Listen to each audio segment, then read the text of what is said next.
Welcome back to another MOTOBOB video. We're here at EICMA covering all the best new bikes for the coming model year, and we're in the auditorium where Honda announced their new bikes this morning. We've just looked at the Transalp, we've got the Hornet over there, but actually one of my favorite little bikes that I've seen of this whole launch season is this new CL500 Scrambler. So a little bit of a retro vibe, which we don't normally see from Honda. And so in this video, I'm going to give you all the details that you need to know about it. Now, it shares the platform with the Rebel 500 and the CB 500 models. So you get the same parallel twin here. It doesn't make bags of power. It's 40 odd horsepower peak and 40 odd newton meters of peak torque. And I wouldn't say also that I'm usually a massive fan of a 180-degree crank. Most parallel twins like the Transalp now get a 270 crank to give them a bit more of a V-twin kind of feel. This has the 180, which is maybe a bit more tractor-esque and chuggy. But what I will say is when I've borrowed bikes like the CB500X and the CBR 500R, it really is a cracking engine. It likes to rev up a bit, plenty of fun, a really nice level of power for the road, and also it's quite fuel efficient as well, which is great if you're looking for a bike at this more economical price point. And of course, they're going to gear a bike like this towards beginner riders, and it really is a friendly engine to ride. Not intimidating at all, but still it's not boring like a really underpowered bike. And so I think it's a nice balance, and it's really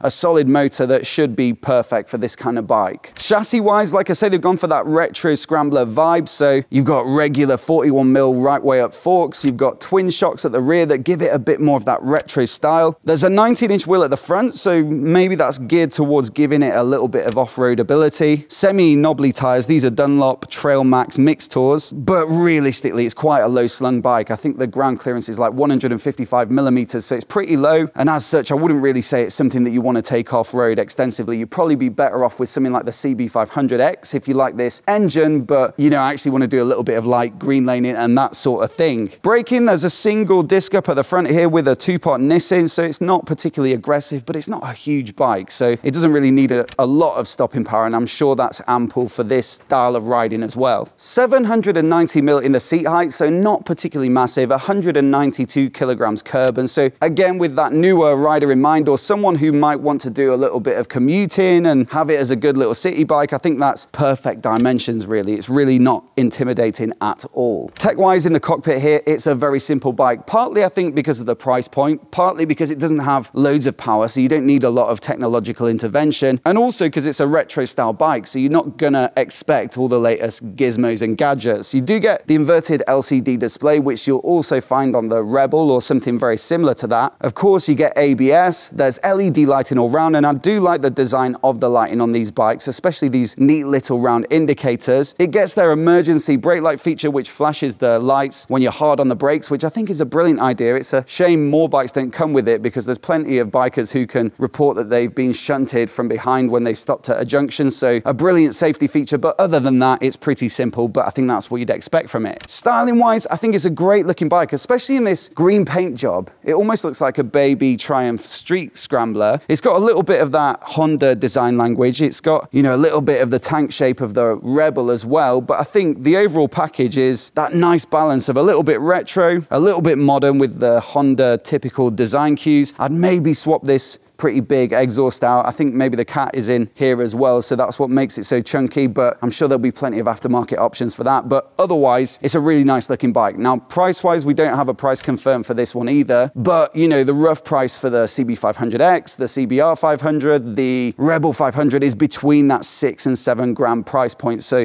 the Rebel's more like in the low £6,000. I think that's what I'd expect from this bike. What's the competition? Well, there aren't that many mid-capacity Scramblers like this. Probably the Scram 411 from Royal Enfield, that comes in quite a bit cheaper than I'd expect this bike to, but it's really underpowered, like 20 horsepower. It's not enough power for having any sort of fun on the road, and also the build's not going to be as good as this bike. And so actually, if you're thinking about the Scram, I'd probably wait and give one of these a demo when they hit dealers, which I think will be early next year. The only bike that might spoil the party is the Triumph are working on a baby Scrambler with Bajaj, but we don't know when that bike's coming. And will they be able to make something as accomplished as this on first try? Well, who knows, we'll find out. As always though, I'd love to know what you think of this bike down in the comments below. And if you want to see all of the EICMA content that we're capturing over the next couple of days, then I'll link to the playlist here. You can click it and keep up to date with everything we've got coming. Thank you very much for watching, and we'll see you in the next one.